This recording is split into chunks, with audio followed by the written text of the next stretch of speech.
क्या फल है? श्री गुरु चरण सरोज रज निज मन मुकुर सुधार। मुकुर माने शीशा। कौन सा शीशा? एक शीशा वो होता है जिसको हम देख के अपना चेहरा देख लेते हैं और कंघी कर लेते हैं, बिंदी लगा लेते हैं, चंदन लगा लेते हैं, तेल लगा लेते हैं और घर से चल देते हैं। डेली का काम होता है ये। बोलो, करते हो नहीं करते? तो एक शीशा तो ये होता है जिसमें हम इस चेहरे को देख लेते हैं। ये भी हमारा बड़ा सौभाग्य है। यदि हमारे पास शीशा ना होता, शीशा की जानकारी न होती, तो हम अपना चेहरा कभी बताओ तुम्हारा कैसा चेहरा है, क्या मालूम तुम? शीशा से ही देख करके हमने लगाया कि हमारा ऐसा है, हम ऐसे। और कोई रास्ता है? कोई रास्ता नहीं है। ये भगवान की बहुत बड़ी जो है उपलब्धि है। देखो दूसरी बात, वही शीशा तुम भैंस को दे दो, वही शीशा बंदर को दे दो, वही शीशा चिड़िया को दे दो, तो क्या करती है चिड़िया? चोट मारती। क्यों? वो ये नहीं जानती कि जो दिखाई दे रहा है ये मैं हूँ। वो समझती है कि दुश्मन है मेरा बैठा। तो सौभाग्य हमें ये है कि शीशा मिला और ये भी जानकारी मिली कि यही मैं हूँ। यदि शीशा ना होता, अच्छा, और शीशा तुम्हें मिल जाए और काली पुती हो तो बताओ क्या तुम अपने चेहरे को देख पाओगे? बोलो, क्या बोले हम? देखो ये होता है, एक सेकंड का तुम्हारा मन उठाओ, मन न भये 10-20 चला गया तुम्हारा। तो कहने का तात्पर्य हमारा क्या है?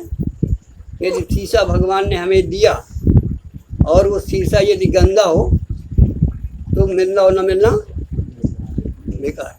अच्छा, किसी तरह से तुम साफ भी कर लो और शीशा भी तुम्हारे हाथ में हो और ऐसे हिलता हो तो भी बेकार।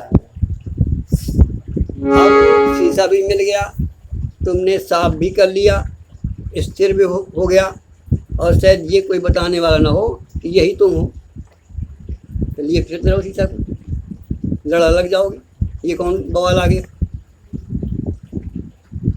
तो इस चेहरे को देखने के लिए परमात्मा ने हमको शीशा दिया। तो ये जो हमने चेहरा देखा, तुमने अपना देखा है कि अपने शरीर को देखा है? बोलो, और अपना चेहरा देखा आज तक? तो अपना चेहरा देखने के लिए परमात्मा ने एक और हमें शीशा दे दिया है। कौन सा? श्री गुरु चरण सरोज रज निज मन मुकुर सुधार। मन रूपी शीशा।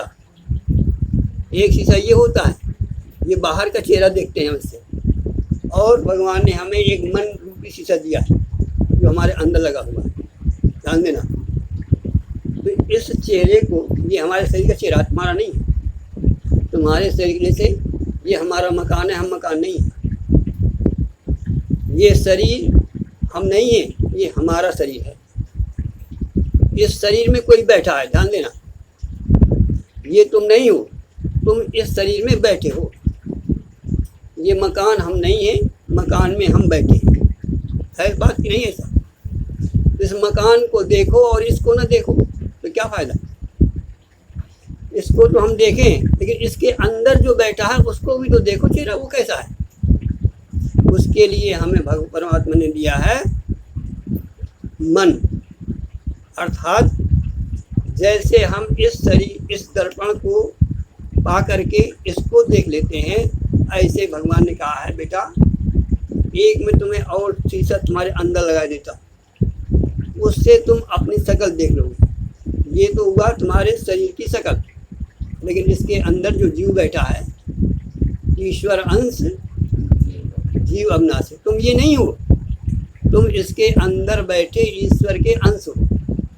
उसको देखने के लिए परमात्मा ने हमको एक दर्पण और लगा दिया है, मन।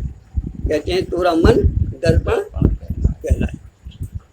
तो कहने का भाव हमारा ये है कि देखो अब हमें करना क्या है, हम इस शीशे को देख करके अपने चेहरा को देख लेते हैं। देखो एक नियम ये है कि जैसे ये शीशा हमको मिला तो इसमें हमारे दो शक्लें हो गई, एक तो शक्ल ये है और एक शीशे में।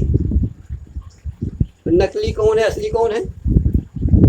नकली वो है जो दिखाई दे रहा है, ये नकली। और असली कौन है? जो देख रहा है ना। ऐसा भाई एक चेहरा ये बना, ये हुआ नकली। अब नकली को देख करके हम असली की पहचान कर लेते हैं। फायदा ये है, यदि नकली ना होता तो असली कहाँ से हो जाता, या असली ना होता तो नकली कहाँ से हो जाता। तो कहने का तात्पर्य हमारा ये है कि इसमें जो दिखाई दे रहा है वो है नकली, और जो नकली को देख रहा है वो है असली। तो ठीक इसी तरह से अब हमें ये विचार करना है कि हमें जो दिखाई दे रहा है, ध्यान देना, जो भी दिखाई दे रहा है ये सब क्या है? नकली। शीशे में जो भी दिखाई देगा बोलो नकली हुआ कि असली? लेकिन नकली को देख करके हम असली की पहचान, अच्छा लो हम नकली देखते हैं और कंघी कहाँ करते हैं, इसमें कि इसमें? बोलो, देखते इसको हैं और कंघी इसको करते हैं, देखते इसको हैं तिलक यहाँ लगाते हैं। नकली को देख करके असली को संभाल लेते हैं, कहने का भाव हमारा ये। तो ठीक इसी तरह से जो संसार में दिखाई दे रहा है ये सब क्या है? नकली। उमा कहूँ मैं अनुभव अपना, असत हरि भजन जगत सब। अच्छा बताओ, सपना जो कुछ भी दिखाई दे रहा है वो असली है कि नकली? नकली है। लेकिन कब नकली हुआ? जब हम जागे तब।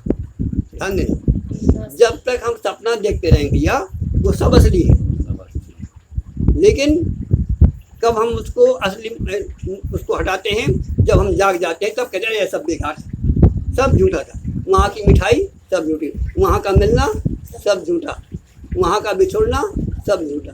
लेकिन कब? जब हम जागे। ठीक इसी तरह से हम अभी सो रहे हैं, सब सपना देख रहे हैं, ये सब कुछ सपना है। ये मोह निशा सब सोना, देखें स्वप्न अनेक प्रकार। तो फिर करना क्या है हमें?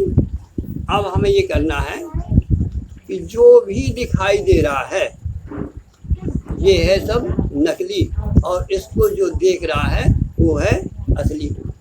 अच्छा अब ये विचार करो कि हमको क्या क्या दिखाई दे रहा है। जैसे हमें शरीर दिखाई दे रहा है, ये क्या है? ये नकली। इसके अंदर जो बैठा है, जो इसको देख रहा है वो है। तो इसको देखो और इसको देख करके असली की याद कर लो। कैसे याद करोगे? कि जो दिखाई दे रहा है ये मैं नहीं हूँ। मैं कौन हूँ? मैं इसको देखने वाला हूँ। ठीक इसी तरह से क्या है कि हमें आपको अभी रामायण में दुआ था, नीत नीत वेद, जो दिखाई दे रहा है ये सब नकली, और जो इसको देख रहा है वो है असली। तो हमें बार बार ये चिंतन करना है, ये विचार करना है, जो भी दिखाई दे रहा है इसको देखना तो है, लेकिन इसको देख करके ये कह देना है ये नकली, मैं हूँ असली। शरीर है नकली, मैं हूँ असली। इसके बाद जब हम सपना देखते हैं तो सपना है नकली और सपने को देखने वाला है असली। इसी प्रकार से नींद हम देखते हैं, नींद में जो भी होता है वो है सब नकली, लेकिन जो नींद को जान रहा है वो है असली। लड़कपन हमने देखा, लड़कपन गया, लड़कपन नकली था, लेकिन देखने वाला अभी है। जवानी आई और गई, लेकिन जवानी को जानने वाला अभी है। बुढ़ापा आएगा या आ गया और जाएगा, लेकिन बुढ़ापा को जो देख रहा है वो न जाएगा न वो आएगा। कहने का तात्पर्य है कि हमें इस नकली जो भी दिखाई दे रहा है, कहते गो गोचर लगे जहाँ मन जाई, ये क्या है? सो सब जानू माया। माया का मतलब होता है जो दिखाई दे लेकिन होना, इसको कहते हैं माया। जैसे लगते हुए रस्सी में तुम्हें सांप दिखाई दे रहा है, तो सांप क्या है? असली है रस्सी और दिखाई दे रहा है सांप। इसी तरह से ये सब है नकली, लेकिन जिसके कारण से ये दिखाई दे रहा है वो है असली। ठीक इसी तरह से इसमें आत्मा रूपी रस्सी है। आत्मा है असली और आत्मा के द्वारा जो देखा जा रहा है वो सब है नकली। तो हमें करना क्या है? हमें अपने आत्मा का दर्शन करना है। तो ऐसे दर्शन होगा जैसे हम इस दर्पण से नकली को देख करके अपने असली को संभाल लेते हैं। ठीक इसी तरह से आप लोग थोड़ा समय निकालो, परमात्मा का चिंतन करो और चिंतन करो कि परमात्मा ने हमें जो मन का दर्पण दिया है और मन से हम सब कुछ देखते हैं, ध्यान दें। और उस देख करके क्या करते हैं कि दर्पण को रख देते हैं और अपने को सजा करके चल देते हैं। होता है ना, ये रोजाना ही होता है। तो ठीक इसी तरह से इस अंदर वाले जो तुम हो उसको भी इस मन से देखो और देख करके रख दो और अपने आनंदित हो जाओ। कहने का तात्पर्य क्या है? तब हमें मिलेगा क्या? हमारा क्या है स्वरूप? ईश्वर अंश। ये हमको देखना है। और हम क्या देखते हैं? हम ये देखते हैं और इसी में लट्टू हुए और ये माटी मिल जाएगा। उसको तो देखे नहीं है जो हम हैं। हम क्या हैं? हम हैं ईश्वर अंश। ईश्वर अंश जीव अविनाशी चेतन अमल सहज। देखो जरा कितनी बड़ी बात है और हमारी आपकी कितनी मांग है। हमारे सब की मांग है कि हम मरे ना। कोई बताओ मरना चाहता है? और हमारे गुरुदेव, हमारा शास्त्र क्या कहता है? कहता है भैया तुम कोई मार ही नहीं सकता। बताओ कितना अंधेर। हम मरने को बैठे, हम मर रहे हैं, हम समझते हैं कि हम बुढ़ापा आ गया अब मरेंगे, जबकि हमारा शास्त्र कहता है कि अरे बेटा तुझे तो कोई मार। नैनम सिद्धांत शास्त्र, भगवान कृष्ण कहते हैं अर्जुन किस बात की चिंता करता है? तो वो चीज़ है, तो वो है जिसके अंदर बैठा है, तो उसको तो कोई छू नहीं सकता, कोई देख नहीं सकता। देखो एक बहुत अच्छी बात आ गई, इसी बात पर समाप्त कर देंगे। आपने सब जितने यहाँ बैठे हैं लड़कपन में छुआ छुआ कर खेल देखा हो। एक बच्चा दूसरे बच्चे कहता है देख छू तो मुझे तो जानू नहीं, तो वो भागता है और वो भी भागता है, तो जा करके लपक के कपड़ा पकड़ लेता। तो लड़का क्या कहता है? मैंने कहा था बेवकूफ कि मुझे छू, मेरे कपड़े को छू रहा है, छोड़ मेरे कपड़े, मुझे छू तो मैं जानूँ। अच्छा, फिर वो भागता है, फिर जाकर उसको पकड़ लेता है, ले अब छू लिया। अरे मेरे हाथ को क्यों छू रहा है? मेरे पेट को क्यों छू रहा है? मेरे बाल को क्यों छू रहा है? मुझे छू तो मैं जानूँ। बोलो होता है नहीं होता? खेला हुआ तुमने। अंत में वो हार जाता है। कहने का तात्पर्य है कि जिसको हम छू नहीं सकते, शरीर को आप छूओगे, लेकिन जिसके अंदर बैठा हो उसको कैसे छूओगे? उसको कैसे देखोगे? नैनम सिद्धांत शास्त्र, कोई आज तक शास्त्र नहीं है जब वो दिखाई नहीं देता उसको कोई छू नहीं सकता, तो मारना के सवाल क्या? और हम सब मरे, हम सब मरने बैठे हुए, हम सब मर रहे हैं, कितनी बड़ी अंधेर है। तो कहने का तात्पर्य हमारा ये है, जब तक उसको न जान पाओगे तब तक आप मरने से, भय से आप उसको बचा नहीं सकते। और यदि उसको देख लिया तो तुम्हें कोई मारने वाला नहीं। ईश्वर का अंश है वो। ये किसका है? ये हमारे चित जल पावा गगन समीरा। और वो जो इसके अंदर बैठा है वो परमात्मा का अंश है। इसको तो जलाया जा सकता है, ये खराब हो जाएगा, लेकिन इसके अंदर जो है, जो तुम हो, उसको आज तक कोई छू नहीं सकता, देख नहीं सकता, तो खराब करने का सवाल ही क्या होता है। दूसरी बात क्या है, ईश्वर अंश जीव अविनाशी हो गया। अविनाशी का मतलब कभी मरने वाला। और क्या गुण है उसमें, जो तुम देखो, हम उसके गुण वर्णन कर रहे हैं जो हमारा आपका स्वरूप है, जो इसके अंदर बैठा है। इसकी क्या विशेषता है, उसकी विशेषता, पहली विशेषता ये है कि वो कभी मर नहीं सकता, कोई उसको छू नहीं सकता, कोई उसको देख नहीं सकता, क्योंकि वो ईश्वर का अंश है। अच्छा, ईश्वर का अंश, ईश्वर अंश जीव अविनाशी हो गया। चेतन, चेतन का मतलब है जिसके अंदर जानने की शक्ति होती है। देखो, हाथ अपने को नहीं जानता, लेकिन इसके अंदर जो बैठा है वो कहता है ये हाथ। क्या है, उसके अंदर जानने की शक्ति, जो हमारा स्वरूप है, जो इसके अंदर बैठा है, उसमें दो गुण हुए। पहला गुण तो ये हुआ कि कोई मार नहीं सकता। दूसरा गुण है ये कि वो सब जानता है। लड़कपन जाना, जवानी जानी, बुढ़ापा जाना, दुख जाना, सुख जाना, कहाँ गए थे ये जाना, क्या विचार चल रहा है ये जाना। वो जो इसके अंदर बैठा है उसके अंदर जानने का गुण है। और संसार में जो कुछ देखोगे ये सब जड़ है।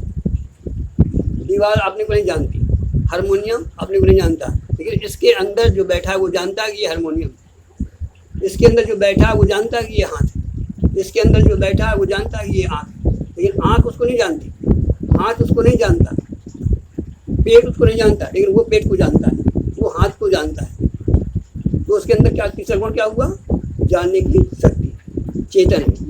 ईश्वर अंश जीव अविनाशी, चेतन और अमल। अमल का मतलब होता है मल से रहित, बिल्कुल शुद्ध है, बिल्कुल निर्मल है, जैसे गंगा जल। उसको कोई पवित्र करने की आवश्यकता नहीं है, वो स्वतः पवित्र है, क्योंकि वो ईश्वर का अंश है। ईश्वर का अंश होने से वो अविनाशी है, चेतन है और अमल है। और सबसे बड़ा गुण क्या है, सहज सुख राशि है। यही तो चौपाई है ना, ईश्वर अंश जीव अविनाशी, चेतन, अमल, सहज सुख राशि। और हम आप सब सुख के लिए दौड़ रहे हैं। ये मकान बनवा लें, शादी कर लें, ब्याह कर लें, लड़का कर लें, पैसा जोड़ लें, 4 ठो मकान बना लें, सुख मिले। लेकिन शास्त्र कहता है, अरे भैया तुम सहज सुख राशि हो। सहज का मतलब होता है जैसे शक्कर सहज मीठी होती है। अच्छा बताओ, जितनी बड़ी दुनिया में मिठाई बनती है सब शक्कर से बनती है कि मिठाइयों से शक्कर बनती है? क्योंकि शक्कर में सहज गुण है, मीठापन। ऐसे हमारा अंश जो है, जो परमात्मा का जो अंश है, उसमें सहज ही वो सुख का राशि है। और हम आप सुख के लिए घूम रहे हैं। कितनी मूर्ख होगी वो शक्कर जो मिठाई के लिए दादा है। तो हम आप मूर्ख है कि नहीं? हम दौड़ रहे हैं कि हमें कहीं सुख मिल जाए, और तुम खुद सुख के बने हो, तुमसे ही सुख निकल रहा है। अच्छा, अभी आप लोगों ने भजन गाया, मस्ती आई, तो ये कहाँ से आई? तुम्हारे अंदर से आई कि बाहर से आई? बोलो। जैसे एक कुत्ता होता है, कुत्ता जो है हड्डी को चूसता है। वो क्यों चूसता है? क्योंकि हड्डी में महक होती है, और महक को उसने चूसा, और चूसा तो उसको अच्छा लगा, तो उसने जो है और चूसा, तो उसके अंदर खून लगाया। अब जैसे खून निकला तो उसको और रस आ गया उसको, क्योंकि उसमें नमक होता है, मीठा होता है खून, तो और चिपक जाता है। वो ये नहीं जानता कि ये जो रस आ रहा है, जो आनंद आ रहा है, ये मेरे खून का है। वो सोचता है कि हड्डी से आ रहा है। अच्छा, मतलब हड्डी में खून आएगा उसके अंदर। इसी तरह से हमारे तुम्हारे इस संसार में, भोगों में, या इस संसार के वैभव में जो सुख आता है, कहाँ से आता है? उससे आता है कि यहाँ से आता है? हम समझते हैं तुम्हारे अंदर से आ रहा है, तुम समझते हो हमारे अंदर से आ रहा है, दौड़ जाते हैं। लेकिन ये नहीं जानते कि हमारे अंदर से ही हमारा सुख आ रहा है। जो हम आप भजन गाते हैं, मतलब भजन में सुख है कि हमारे अंदर सुख है? भजन है माध्यम, हड्डी है माध्यम, लेकिन सुख तो उस कुत्ते से आ रहा है, रस तो कुत्ते से आ रहा है। ऐसे हमें तुम्हें जो आनंद आता है संसार में, दिखाई देता है कि यहाँ से आया, लेकिन यहाँ से नहीं आ रहा, अंदर यहाँ से आ रहा है। कुत्ते में जो रस आता है उसके अंदर से आ रहा है। ऐसे ही हमें तुम्हें संसार में जो सुख आता है तो लगता है कि संसार में सुख है, लेकिन संसार में सुख नहीं है, झूठा है, ये सुख नहीं है। अच्छा बताओ, इसमें ज्ञान ना हो तो कहाँ से आएगा बोलो? तो हम कितने मूर्ख हैं, शक्कर कितनी मूर्ख है जो मिठास को ढूंढे, है ना? लहर कितनी मूर्ख है जो पानी को ढूंढे, कपड़ा कितना मूर्ख है जो सूत को ढूंढे, उसी से बना है और उसी को ढूंढ रहा है। घड़ा मिट्टी से बना है, अंगूठी सोने से बनी है और सोने को ढूंढ रहे हैं। हम आप परमात्मा से बने और परमात्मा को ढूंढ रहे हैं। कितने मूर्ख हैं। इसीलिए कि हमारी वृत्ति संसार में है, अंदर नहीं, यहाँ। इसलिए कहा उल्टा नाम जपत जग जाना और वाल्मीकि भय ब्रह्म। लहर उलट जाए तो समुद्र मिल जाएगा, नहीं मिल जाएगा? अंगूठी उलट जाए तो बोल दो सोना मिल जाएगा, नहीं मिल जाएगा? घड़ा उलट जाए तो मिट्टी मिल जाएगी, नहीं मिल जाएगी? ऐसे हम तुम उलट जाए तो परमात्मा मिल जाएगा, नहीं मिल जाएगा? लेकिन हमारी वृत्ति कहाँ है? हमारी वृत्ति संसार में है। हमारी वृत्ति कहाँ है? भोगों में है, अंदर नहीं, जहाँ से आ रहा है। ये भजन हम आप करते हैं, राम नाम करते हैं, क्या मतलब है?